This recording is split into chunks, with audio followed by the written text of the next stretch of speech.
Hey guys, this is KKS and अभी आप लोग देख रहे हैं केकेएस कंप्यूटर साइंस।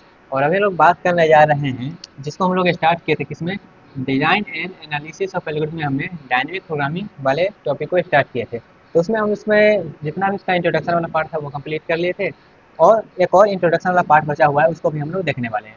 ओके, तो इससे पहले हमने क्या क्या कर लिया है, डायनेमिक प्रोग्रामिंग होता क्या है वो कर लिए थे, उसमें कौन कौन सा किस मेथड से हम कर सकते हैं वो समझे थे।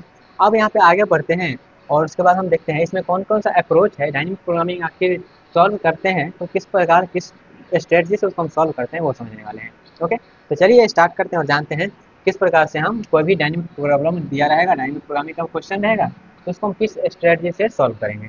ओके, तो सबसे पहले डायनेमिक प्रोग्रामिंग का प्रॉब्लम जब भी आए तो उसमें 3 स्टेप में सॉल्व होगा वो।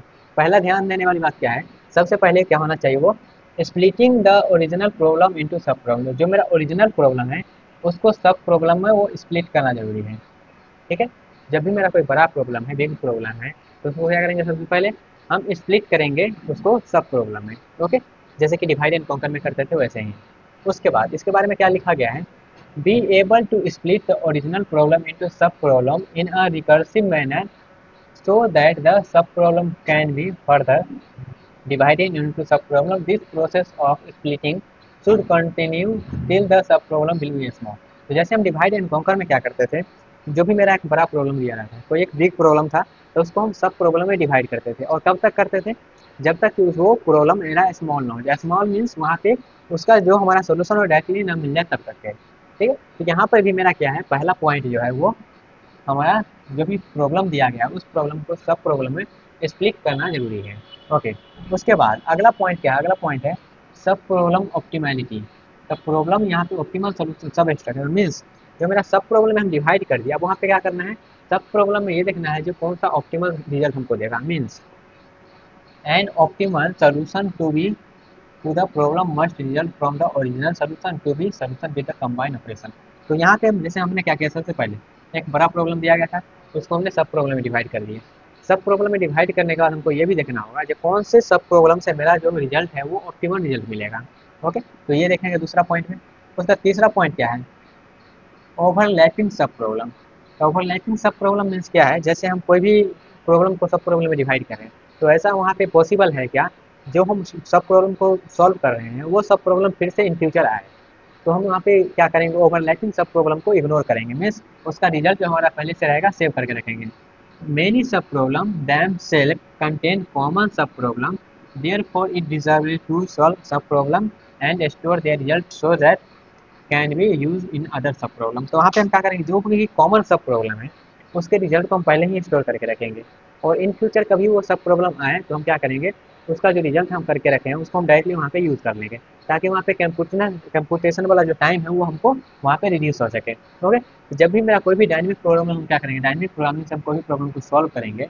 ओके, या तो हम मैजिकल स्टेप से करेंगे या फिर हम टेबुलेशन मेथड से करेंगे, मीन्स बॉटम अप अप्रोच से करें या फिर हम टॉप डाउन स्टेप से करें, कोई भी मेथड से करेंगे तो हम अब क्या करेंगे, ये तीन चीज़ हम वहाँ पे करेंगे, स्टोर करेंगे। पहला है सब प्रॉब्लम को हम क्या करेंगे, जो भी प्रॉब्लम है उस प्रॉब्लम को हम क्या करेंगे, प्रॉब्लम को सब प्रॉब्लम में क्या करेंगे, डिवाइड करेंगे। सब प्रॉब्लम में डिवाइड कर दिए, उसके बाद हम देखेंगे जो सब प्रॉब्लम मेरा आ रहा है उसमें ऑप्टिमल रिजल्ट कैसे आएगा। उसके बाद हम क्या करेंगे, ओवरलैपिंग सब प्रॉब्लम को देखेंगे। ओवरलैपिंग सब प्रॉब्लम को क्या करेंगे, जो भी मेरा सब प्रॉब्लम सॉल्व हो रहा है उसको हम क्या करेंगे, स्टोर करके रखेंगे। स्टोर मीन्स वहाँ पे हमको एक स्टोर करने के लिए एरे या फिर कोई भी एक बफर का रिक्वायरमेंट होगा, तो हमको वहाँ पे उसको स्टोर करने के लिए भी हमको एक मेमोरी लोकेट करना पड़ेगा।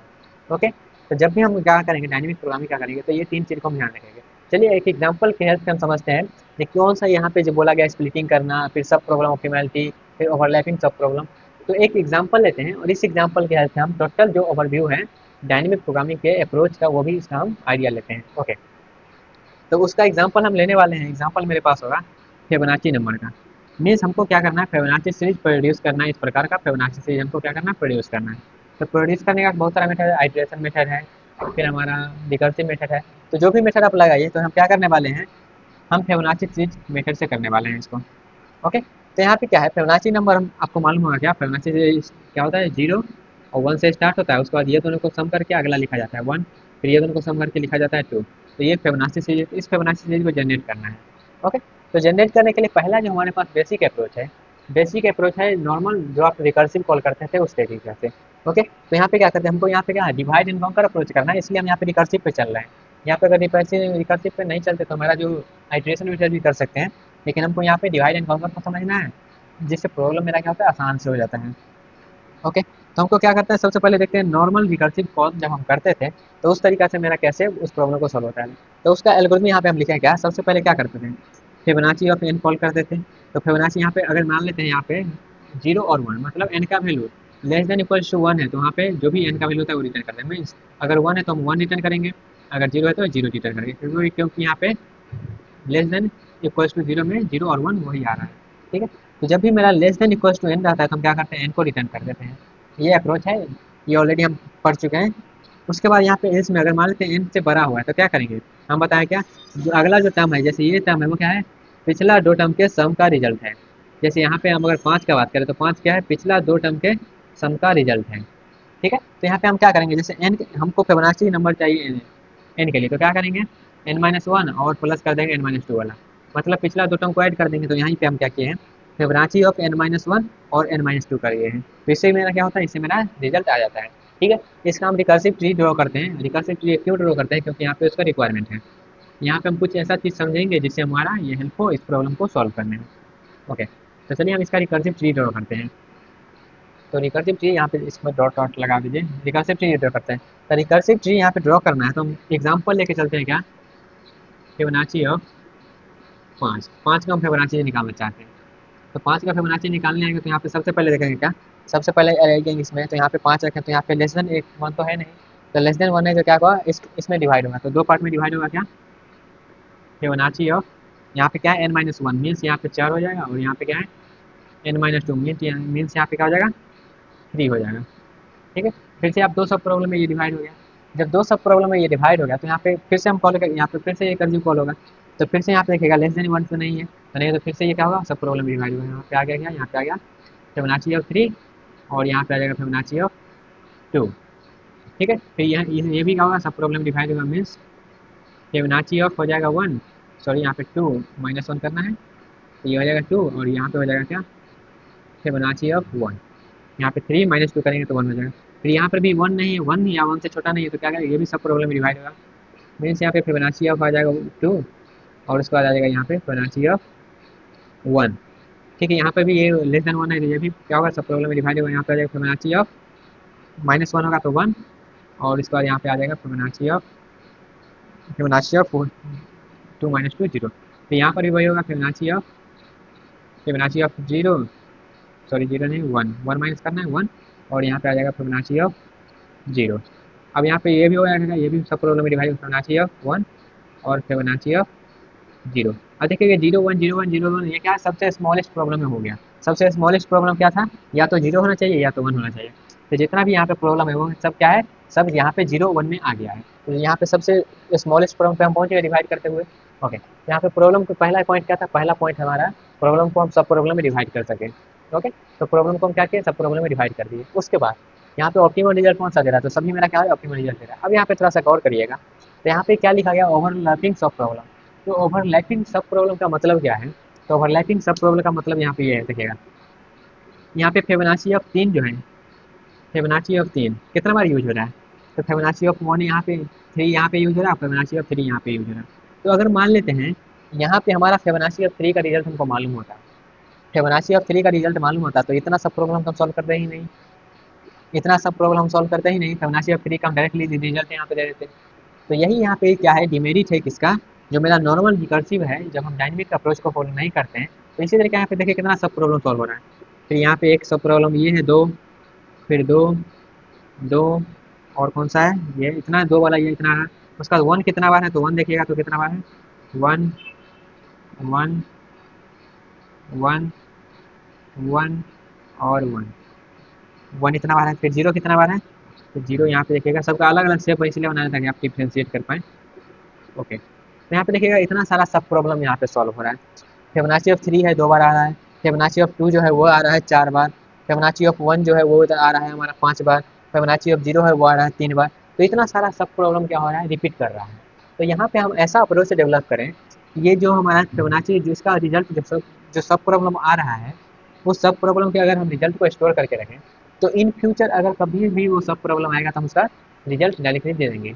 तो उसमें मैं क्या होगा, उस केस में मेरा जो होगा वो कंप्यूटेशन टाइम क्या होगा, डिक्रीज होगा। जैसे कि यहाँ पे फिबोनाची ऑफ 3 आ रहा था, तो फिबोनाची ऑफ 3 के हम पहले मान लेते, सॉल्व कर लेते हैं तो हमको यहाँ पे इसका रिजल्ट मिल जाता है। तो इसका जब रिजल्ट मिल गया तो अगर यहाँ पे फिबोनाची ऑफ 3 इतना जो आया है, यहाँ पे हम डायरेक्टली इसका रिजल्ट यूज कर लेते हैं, तो इतना सारा तो हमको कैलकुलेशन नहीं करना पड़ता। ठीक है, ये रिजल्ट देगा, ऐसा नहीं रिजल्ट नहीं देगा, रिजल्ट ये देगा। लेकिन रिजल्ट दे रहा है, लेकिन यहाँ पे कंप्यूटेशनल टाइम जो है वो बढ़ रहा है।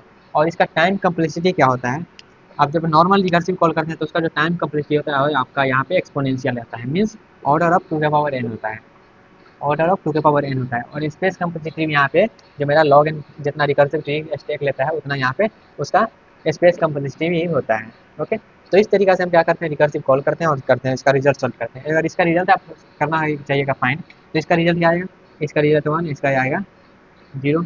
ओके, फिर ये दोनों को सॉल्व करिएगा तो इसका क्या आएगा, इसका मेरे पास आएगा रिजल्ट, इसको ऐड करिएगा तो क्या हो जाएगा, इसको ऐड करिएगा तो आपके पास आ जाएगा 1। फिर यहाँ पे क्योंकि ऐड हो रहा है ना इसलिए, फिर इसको और वो इसका तो 1 होगा, फिर इसको ऐड करिएगा तो यहाँ पे आ जाएगा 2। ठीक है, फिर आगे बढ़िएगा तो यहाँ पे आपको ये है 1 है और ये 0 है, तो ये दोनों को आप ऐड करिएगा तो क्या आ जाएगा, ये दोनों को ऐड करिएगा तो आपके पास आ जाएगा यहाँ पे 1। फिर ये दोनों को ऐड करिएगा तो आ जाएगा 3। फिर यहाँ पे इसको सॉल्व करिएगा तो यहाँ पे 1 और ये यहाँ पे ब्लैक से कर देते हैं, ये 1 0 1 1 2 1 3 1 0 1 0, ये आ जाएगा 1, ये आ जाएगा 1, ये हो जाएगा, तो यहाँ पे 1 और 2 और ये दोनों निकालेगा तो यहाँ पे आ जाएगा 5। तो फिबोनाची ऑफ यहाँ पे देखिएगा, फिबोनाची ऑफ 5 निकालेगा तो इस प्रकार से आपका रिजल्ट जो है वो प्रोड्यूस होगा। ओके, तो यहाँ पे मेरा बताने का ये मकसद था, यहाँ पे कितना सारा सब प्रॉब्लम है वो रिपीट कर रहा है। तो यही मेरा मेन एम था रिकर्सिव ट्री बना के आपको बताना, इतना सारा सब प्रॉब्लम रिपीट कर रहा है, तो अगर इस सब प्रॉब्लम को हम डायरेक्टली सॉल्व कर पाएंगे तो मेरा जो होगा टाइम घट जाएगा। जैसे यहाँ पे क्या है, एक्सपोनेंशियल टाइम लगा है, तो हम क्या करते हैं, आप अगला अप्रोच पे चलते हैं डायनेमिक। ये तो मेरा नॉर्मल था, ये विदाउट डायनेमिक अप्रोच है, ये क्या है, not dynamic approach. Dynamic programming ये नहीं है, ये क्या है, डायनेमिक प्रोग्रामिंग अप्रोच नहीं है। अब हम चलते हैं आगे और जानते हैं डायनेमिक प्रोग्रामिंग के अप्रोच का। अब हम चलते हैं डायनेमिक प्रोग्रामिंग के अप्रोच से समझते हैं कि इस प्रॉब्लम को हम कैसे सॉल्व करेंगे। ओके, तो चलिए सॉल्व करते हैं डायनेमिक प्रोग्रामिंग के अप्रोच से। हम क्या करते हैं, इसको मिटाते हैं, क्योंकि मिटाने का जरूरत पड़ेगा, क्योंकि हम इसको समझने वाले हैं। ओके, तो इसको मिटाते हैं गाइस। ओके, इस ट्री को मिटाते हैं बस। ओके, तो इसको मिटाते हैं, आई होप आप इसको नोट डाउन कर लिए होंगे। ओके, चलिए अब डायनेमिक अप्रोच क्या बोलता है, पहला स्टेप क्या है, पहला स्टेप है हम इसके एल्गोरिथम को पहले समझा देते हैं। इसका एल्गोरिथम क्या है, डायनेमिक अप्रोच हम अगर करेंगे तो यहाँ पे सिंपल सा कुछ नहीं किया है, बस यहाँ पे क्या कर रहे हैं, एक बफर में क्या कर रहे हैं, ओवरलैपिंग सब प्रॉब्लम को हम कम कर रहे हैं। तो उसके लिए हम क्या किए हैं, एक यहाँ पे रिजल्ट स्टोर कर लें, यहाँ पे जिस तरीका से समझिएगा। हम क्या कर रहे हैं यहाँ पे, जैसे हम फिबोनाची ऑफ 5 फाइंड करना चाहते हैं, क्या Fibonacci of 5, Fibonacci of find 5 करना चाहते हैं, यहाँ पे सेम फंक्शन है, बस यहाँ पे क्या कर रहे हैं, हम एक बफर मेंटेन कर रहे हैं। मीन्स हम क्या कर रहे हैं, यहाँ पे मेंटेन कर रहे हैं बफर को। जब मेरा एन लेस है तो रिजल्ट कर रहे हैं इनको, जब यहाँ पे मेरा क्या एन से 1 से बड़ा है तो क्या कर रहे हैं, यहाँ पे हम सब प्रॉब्लम में डिवाइड कर दे रहे हैं। तो सेम चीज़ कर रहे हैं, लेकिन यहाँ पे इसका जो रिजल्ट आ रहा है उसको हम बफर में सेव करके रख रहे हैं। मीन्स अब देखिएगा कैसे कर रहे हैं। सबसे पहले हम कॉल करेंगे क्या, सबसे पहले हम कॉल करेंगे फिबोनाची ऑफ 5 को। फिबोनाची ऑफ 5 को हम क्या किए, फिबोनाची ऑफ 5 को कॉल किए। जब फिबोनाची ऑफ 5 को कॉल किया तो यहाँ पे ये जो हमारा एल्गोरिथम लिखा गया इस एल्गोरिथम को आप चलाइए। और ये क्या है, डायनेमिक अप्रोच वाला है, टॉप डाउन मेमोराइजेशन इम्प्लीमेंटेशन है, ये टेबुलेशन अप्रोच नहीं है, ये मेरा मेमोराइजेशन अप्रोच है जिसको यहाँ पे टॉप टू डाउन चलता है। जैसे कि फिबोनाची ऑफ 5 को हम कॉल किया तो फिबोनाची ऑफ 5 जब चलेगा तो यहाँ पे ये जो है M5, यहाँ पे n का वैल्यू क्या है, n का वैल्यू 5 है, तो M5 यहाँ पे क्या हो जाएगा, अनडिफाइंड। तो 5 साइज का जितना इनपुट है वहाँ पे 5 साइज का एक बफर क्रिएट हो जाएगा। मीन्स 0 1 2 3 5 4, यहाँ पे क्या हुआ, एक एरे क्रिएट हो गया जिसमें हम रिजल्ट को क्या करेंगे, स्टोर करके रखेंगे। ओके, ये मेरा M है। ओके, उसके बाद देखिएगा क्या है, ये वाला तो हो गया। अब यहाँ पे देखिएगा अनडिफाइंड का मतलब क्या है, अनडिफाइंड का मतलब है उसमें अभी कोई वैल्यू नहीं है, उसमें अभी कोई वैल्यू नहीं। जैसे यहाँ पे क्या है, सबसे पहले क्या है, यहाँ पे फिर 5 आया, तो फिर 5 आया, n का वैल्यू जब 5 आया तो 5 पे यहाँ पे कोई वैल्यू नहीं है, कोई वैल्यू नहीं है। ठीक है, जब कोई वैल्यू यहाँ पे नहीं है तो क्या करेंगे आप, अब थोड़ा सा आगे बढ़ते हैं, अंदर में आते हैं। ठीक है, यहाँ पे इंडेक्सिंग 1 से लिख दें, क्योंकि ये एल्गोरिथम है ना इसलिए 1 2 3 4 5, नहीं तो आपको ये M5 यहाँ पे तो है ही नहीं, तो यहाँ पे एल्गोरिथम इसलिए 1 से इंडेक्स लिख दिए हैं, एक्चुअल में वो 0 से होगा। फिर यहाँ पे जो मेरा रिजल्ट है ये क्या है, लेस देन 1 है, तो यहाँ पे n आएगा। लेकिन एल्स वाला पार्ट चलेगा, एल्स पार्ट में क्या कह रहा है, एल्स पार्ट में ये जो है मेरा F5 है। अब यहाँ पे एल्स पार्ट जब चलेगा तो एल्स पार्ट में क्या कहता है, एल्स पार्ट कहता है मेरा जो इस प्रकार से हम क्या करेंगे, उसको स्टोर करेंगे। किस प्रकार से, अब F5 जो है यहाँ पे क्या करेगा, F5 फिर 5 चला, तो फिर 5 क्या करेगा, ये वाला इसको चलेगा, मीन्स यहाँ पे ये कॉल करेगा। यहाँ पे मैं पूरा हम नहीं लिख रहे, बस फिर लिख रहे हैं। तो ये क्या करेगा, फिर यहाँ पे इसको मिटा देते हैं, कन्फ्यूजन के लिए थोड़ा। ओके, फिर 4 को कॉल करेगा, ये जो है फिर 4 को कॉल करेगा। और यहाँ पे एक पार्ट बचा हुआ है, ये फिर 4 को कॉल किया। जब फिर 4 को कॉल करेगा तो फिर 4 क्या करेगा, फिर 4 फिर से आएगा और यहाँ पे क्या करेगा, फिर 3 को कॉल करेगा। फिर 3 क्या करेगा, यहाँ पे एक स्टेप अभी बचा हुआ है इसका, बस हमें क्या करेगा, बस रिकर्सिव कॉल करते जा रहे हैं। ठीक है, ये क्या करेगा, फिर 2 को कॉल करेगा। जब फिर 2 को कॉल किया तो फिर से यही वाला चलेगा, तो यही वाला चलेगा, क्या करेगा ये फिर 1 को कॉल करेगा। जब फिर 1 को कॉल करेगा तो यहाँ पे ये वाला क्या होगा, ये वाला चलेगा। तो ये क्या रिटर्न करेगा, ये n को रिटर्न करेगा। ये क्या करेगा, ये n को रिटर्न करेगा। जब फिर 1 चलेगा तो ये करेगा 1 को रिटर्न कर दिया। जब 1 को रिटर्न किया तो यहाँ पे इसका तो रिजल्ट मिल गया, 1 का रिजल्ट मिल गया। अब यहाँ पे फिर 2 में देखिएगा, 1 का तो रिजल्ट मिल गया। अब फिर 2 में क्या है, फिर 2 में 1 को तो कॉल कर दिया, लेकिन एक पार्ट और इसका बचा हुआ था। ये क्या है, इसका एक और पार्ट बचा हुआ है। यहाँ पे 2 था तो ये वाला तो कॉल हो गया, लेकिन ये भी वाला बचा हुआ है ना, इसका क्या है वैल्यू, फिब ऑफ 2 - 2 0। तो इसका रिजल्ट क्या आ जाएगा, इसका रिजल्ट मेरे पास आ जाएगा क्या, इसका रिजल्ट आएगा 0। ठीक है, ये दोनों देखिए, ये दोनों कॉल हो गया। उसके बाद थोड़ा सा आगे बढ़ते हैं, यहाँ पे इसका तो रिजल्ट मिल गया, तो इसका रिजल्ट मिल गया। तब यहाँ पे इसका एक और पार्ट बचा हुआ है। इसका एक और पार्ट क्या है, फिब 2, यहाँ पे फिब 3 को जब कॉल किया था तो फिब 3 2 तो कर दिया था, लेकिन 2 तो कॉल किया, यहाँ पे एक और बचा हुआ है ना, यहाँ पे आ जाएगा फिर फिब ऑफ 3 - 2, तो फिर 1 आ गया यहाँ पे। ओके, उसके बाद इसका एक और रिजल्ट बचा हुआ है, इसका रिजल्ट क्या है, फिब ऑफ यहाँ पे क्या है 4 का है, तो 4 का 3 तो हो गया, तो यहाँ पे फिब 2 आ जाएगा। उसके बाद इसका एक और रिजल्ट बचा हुआ है, क्या है, ये सब आप नीचे लिखिएगा। ये क्या हो जाएगा, फिब 5 4 के लिए था, हो गया था, यहाँ पे आ जाएगा फिर फिब 3। अब यहाँ पे थोड़ा सा गौर करिएगा, गौर क्या करना है, यहाँ पे हम क्या कर रहे हैं, रिजल्ट बफर को मेंटेन कर रहे हैं। मीन्स जब भी यहाँ पे आएगा, अगर अनडिफाइंड है तो ये चलेगा, अगर डिफाइन है तो हम क्या करेंगे, डायरेक्टली इस पे जाएंगे। जैसे कि जब मेरा ये कॉल हुआ, जैसे यहाँ पे फिब 1 और फिब 2, सबसे पहले रिजल्ट किसका आया, सबसे पहले रिजल्ट मेरा आ गया 1 वाला का रिजल्ट आ गया। जब 1 वाला का रिजल्ट आ गया तो यहाँ पे क्या करेंगे, 1 वाला की जगह पे जाएंगे और यहाँ पे हम क्या करेंगे, यहाँ पे 0 सही करना पड़ेगा, क्योंकि वो क्या हुआ 0 1 2 3 4। ओके, उसके बाद यहाँ पे क्या करेंगे, हम सबसे पहले इसमें जाएंगे और इसमें क्या करेंगे, सेव कर देंगे उसको। तो सेव करने के केस में यहाँ पे हम क्या करेंगे, सबसे पहले देखेंगे 5 तक है ना, तो यहाँ पे बफर लेना पड़ेगा 5 तक। ओके, उसके बाद क्या करेंगे, देखिएगा जैसे ही 1 पे आया तो 1 वाला का रिजल्ट क्या है, 1 है, तो इसको 1 को हम क्या करेंगे, सेव करके रखेंगे, ताकि फ्यूचर में अगर यूज़ हो तो करेंगे। तो 1 वाले रिजल्ट को क्या किए, सेव कर लिए। तो 1 वाले रिजल्ट का क्या है, वैल्यू 1 है, तो 1 को सेव कर दिए। उसके बाद अगला वैल्यू कौन सा है मेरा, तो अगला वैल्यू 0 वाला पे गया ना, तो 0 वाला कैलकुलेट कैसे किया, फिर 0 का वैल्यू क्या है 0, तो यहाँ पे 0 रखेंगे। बफर को मेंटेन कर रहे हैं, मतलब रिजल्ट को सेव करके रखें, ताकि इन फ्यूचर अगर जरूरत होगा तो इसको यूज़ कर लेंगे। उसके बाद इसको यूज़ कर लिए, इसको यूज़ कर लिए। अब यहाँ पे ये दोनों को सॉल्व करके यहाँ पे आए, तो इसका जब वैल्यू हम निकालेंगे तो क्या है, इसका वैल्यू ये दोनों को सम करके आएगा, ये दोनों को ऐड करेंगे तब वैल्यू आएगा। ओके, तो ये दोनों को ऐड करते हैं, तो यहाँ पे फिब 1, तो फिब 1 का वैल्यू क्या है, फिब 1 का वैल्यू 1 है, फिब 0 का वैल्यू क्या है 0 है, तो ये दोनों को ऐड करके यहाँ पे वैल्यू रखेंगे क्या, यहाँ पे वैल्यू इसका हो जाएगा क्या, यहाँ पे 0 + 1, तो इसका वैल्यू हो गया 1। ओके, उसके बाद अब यहाँ पे थोड़ा सा गौर करिएगा, जैसे ये इतना का रिजल्ट मेरे पास हो गया, इतना का रिजल्ट जो है बफर में सेव है। अब जैसे ही हम फिब 3 के पास आए, फिब 3 के पास आए तो फिब 3 क्या कर रहा है, फिब 3 जो है यहाँ पे फिब 3 इतना का रिजल्ट पहले देखा, इतना का यहाँ देखेगा, ये क्या कर रहा है, फिब 2 को कॉल कर रहा है। ये जो फिब 3 है, यहाँ पे गौर करिएगा, ये जो फिब 3 है ये क्या कर रहा है, फिब 2 को कॉल कर रहा है और यहाँ पे फिर से फिब 1 को कॉल कर रहा है। फिब 2 को कॉल कर रहा है और फिब 1 को कॉल कर रहा है, तो फिब 2 को पे जाएंगे तो फिब 2 पे तो ऑलरेडी रिजल्ट है यहाँ पे, तो फिर से हमको फिब 2 जो है कैलकुलेट करने का कोई जरूरी नहीं है। फिर से हमको फिब 2 कॉल करने का कैलकुलेट करने का कोई जरूरी, क्योंकि फिब 2 पे जो वैल्यू है यहाँ पे हम सेव कर चुके हैं। तो इसका वैल्यू क्या है, इसका वैल्यू 2 वाला का वैल्यू 1 है, इसका वैल्यू 1 है, और प्लस यहाँ पे फिब 1 है, तो फिब 1 पे जाएंगे तो यहाँ पे भी वैल्यू है, इसलिए यहाँ पे अनडिफाइंड लिखा गया। अगर डिफाइन है तो उसके वैल्यू को डायरेक्टली हम यूज़ कर लेंगे। तो फिब 1 पे आया, तो फिब 1 पे जैसे ही आया तो यहाँ पे देखेगा 1 रिजल्ट है, तो क्या करेगा, ये दोनों को ऐड कर लेगा, तो 1 + 1 करेगा, यहाँ पे 2 आ गया। जब 2 आया तो ये जो 3 वाला वैल्यू है इसको भी हम बफर में स्टोर कर लेंगे, ताकि इन फ्यूचर यूज कर पाएँ। ओके, उसके बाद 3 वाला का भी काम हो गया। उसके बाद 3 को कौन कॉल कर गया था, तो 3 को कौन किया था, ये वाला 4 वाला कॉल किया था। तो 4 में यहाँ पे 3 पे आया, तो 3 पे आया तो 3 पे देखेगा इसका रिजल्ट तो ऑलरेडी है, तो हम फिर से फिर 3 को कॉल नहीं करेंगे, फिर से हम वहाँ पे कैलकुलेट नहीं करेंगे, डायरेक्टली यूज़ कर लेंगे। यहाँ पे 2 है और फिर से यहाँ पे देखेगा ये किसको कॉल कर रहा है, तो ये फिब 2 को कॉल कर रहा है। जब ये फिब 2 को कॉल कर रहा है तो हम फिर से फिब 2 को कैलकुलेट करने नहीं जाएंगे, जैसे रिकर्जन ट्री में कर रहे थे। तो यहाँ पे हम डायरेक्टली करेंगे, यहाँ पे क्या वैल्यू है, यहाँ पे वैल्यू देखेंगे तो 2 है, तो 2 वैल्यू को हम डायरेक्टली यूज़ कर लेंगे, तो क्या आ गया 3। यहाँ पे हम क्या करेंगे, 3 को रख देंगे। ओके, इसका भी काम हो गया, ये दोनों को ऐड करके हम लिख दिए।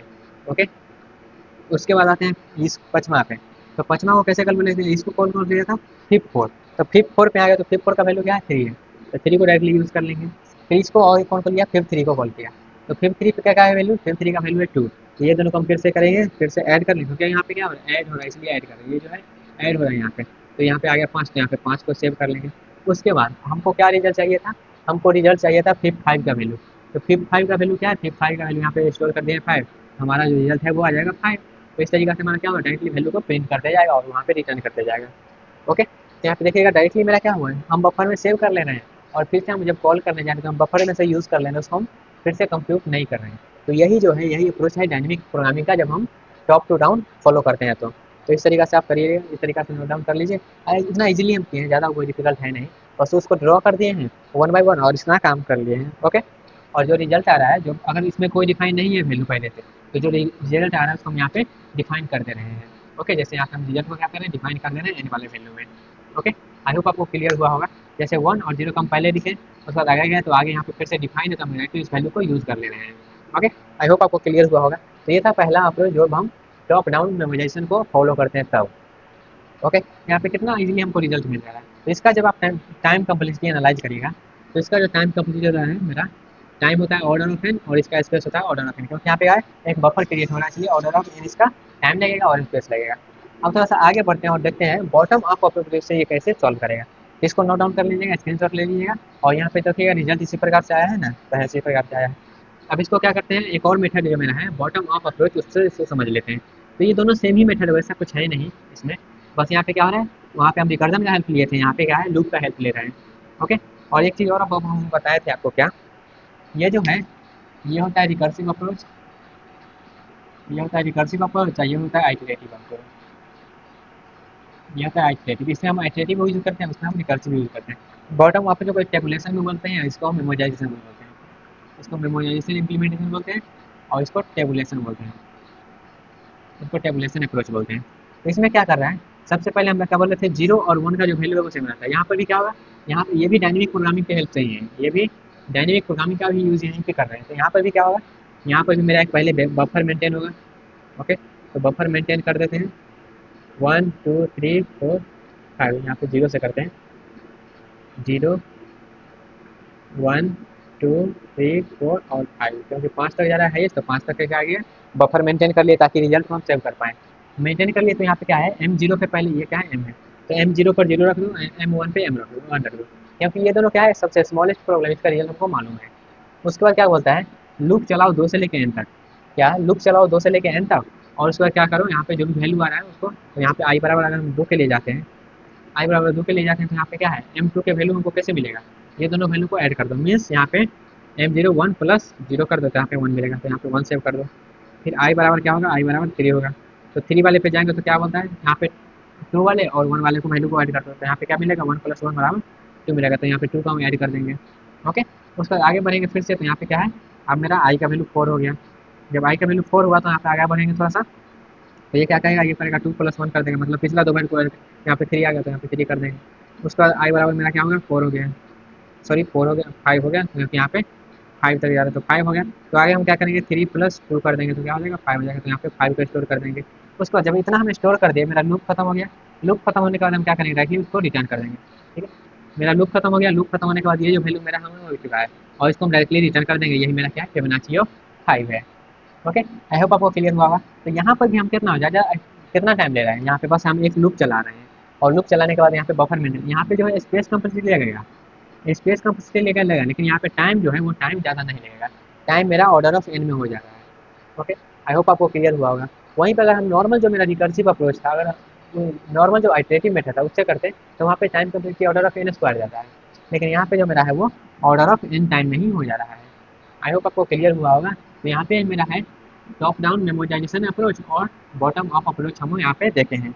ओके, और यहाँ पे हम डिटेल में वन बाय वन सबको समझ लिए और टाइम कम्प्लेक्सिटी भी देख लिए, और यहाँ पे जो है एन बार लूप चल रहा है, तो ये ऑर्डर ऑफ एन टाइम का टाइम कम्प्लेक्सिटी लेगा। ओके, आई होप आपको क्लियर हुआ होगा, और एक एग्जाम्पल क्लियर से हम सब कुछ यहाँ पे डायनेमिक प्रोग्रामिंग के बारे में जो है वो पॉइंट समझ लिए हैं। अब यहाँ पे देखिए ओवरलैपिंग सब प्रॉब्लम यहाँ पे जो बोला जा रहा है, क्या हम उसके रिजल्ट को क्या करेंगे, स्टोर करके रखेंगे, उसका मतलब आपको समझ में आया होगा। ओके, तो यहाँ पे 3 पॉइंट में हम क्या किए हैं, सबसे पहले स्प्लिटिंग कर रहे हैं और सब प्रॉब्लम ऑप्टिमली, मतलब एक प्रॉब्लम को हम सॉल्व कर ले रहे हैं, उसके बाद हम ओवरलैपिंग प्रॉब्लम को जिसमें हम स्टोर किए हैं उसकी हेल्प से कर दे रहे हैं। ओके, आई होप आपको क्लियर हुआ होगा यहाँ तक। तो ये था मेरा इंट्रोडक्शन पार्ट। और एक चीज़ और बचा हुआ है, जो यहाँ पे एक क्वेश्चन ये अराइज होता है, जब कब हम ये मेमोराइजेशन वाला कब अप्रोच यूज़ करेंगे, और ये जो है मेरा क्या टेबुलेशन वाला मेथड, इसको हम कब यूज़ करेंगे। ओके, तो इसके नेक्स्ट पार्ट में क्या लेंगे, इसके नेक्स्ट पार्ट में हम ये करेंगे, ये जानेंगे कि कब हम मेमोराइजेशन वाला लेंगे और कब हम, मतलब कब हम टॉप डाउन अप्रोच को अपनाएंगे और कब हम बॉटम अप अप्रोच को करेंगे। ओके, और एक चीज़ और बचा हुआ है, जो मेरा ग्रीडी मेथड, डिवाइड एंड कंकर और डायनेमिक प्रोग्रामिंग में क्या डिफरेंस है, दोनों में क्या की पॉइंट है, कौन कौन सा डिफरेंसेस है जो हमको ध्यान रखना चाहिए, उसको भी लेंगे। ओके, उसके बाद मेरा इंट्रोडक्शन वाला सारा पार्ट खत्म हो जाएगा। तो ये दो चीज़ें और बचा हुआ है क्या, जो दोनों में से हम कब किसको यूज़ करेंगे, और एक डिफरेंसेस वाला। ओके, उसके बाद में जो मेरा प्रॉब्लम है वो स्टार्ट हो जाएगा। ओके गाइस, आई होप आपको क्लियर हुआ होगा। लेकिन फिर भी आपको लगता है कोई पॉइंट पे कोई डाउट है तो आप कमेंट में पूछ सकते हैं। मिलते हैं गाइस अपने अगले पार्ट में, तब तक के लिए bye bye, take care and all the best.